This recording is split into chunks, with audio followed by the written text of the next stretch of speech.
ইন্নাল হামদালিল্লাহ আসসালাতু ওয়াসসালামু আলা রাসূলিল্লাহ ওয়া আলা আলিহি ওয়া সাহবিহি মান ওয়ালা।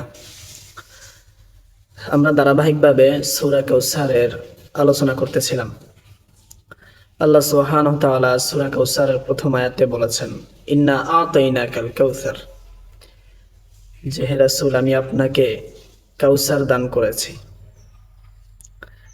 আল্লাহ সুবহানাহু ওয়া তাআলা সূরা দোহার মধ্যে রাসূল সাল্লাল্লাহু আলাইহি ওয়াসাল্লামকে একটা প্রতিশ্রুতি দিয়েছিলেন, ওয়ালা সাউফা ইউতিকা রাব্বুকা ফাতারদা, যে রাসূল আমি আপনাকে অতি দ্রুত এমন বস্তু দান করব, কিছু দান করব যাতে আপনি খুশি হয়ে যাবেন। রাসূল করিম সাল্লাল্লাহু আলাইহি ওয়াসাল্লাম সাহাবীদেরকে ডেকে বললেন, ওয়াল্লাহি ওয়ালা আরদা ওয়া ওয়াহিদুম মিন উম্মতি ফিন্নার, কিয়ামতের দিন যদি কোনো আমার উম্মত জাহান্নামের আগুনে জ্বলে, তাহলে আমি রাসূল খুশি হব না, আনন্দিত হব না। তাহলে রাসূল সাল্লাল্লাহু আলাইহি ওয়াসাল্লাম উম্মতের জন্য কত মায়া করতেন। তিনি মাকামাম মাহমুদ উম্মতের জন্য কান্না করবেন।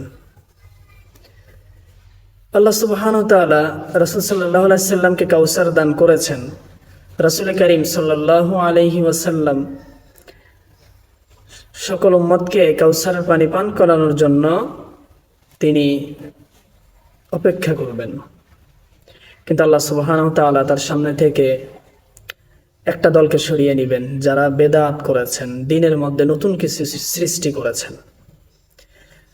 তাহলে আমরা জানতে পারলাম রাসূল সাল্লাল্লাহু আলাইহি ওয়াসাল্লাম উম্মতের জন্য কান্না করবেন, উম্মত জাহান্নামের আগুনে জ্বলবেন, এটা ভেবে রাসূল সাল্লাল্লাহু আলাইহি ওয়াসাল্লাম অনেক কান্না করতেন। এবং কাউসারের পানি সবাই পান করতে পারবেন, শুধু এক দল ছাড়া, যারা বেদাত সৃষ্টি করেছেন। আল্লাহ সুবহানাহু ওয়া তাআলা আমাদেরকে আমল করার তৌফিক দান করেন।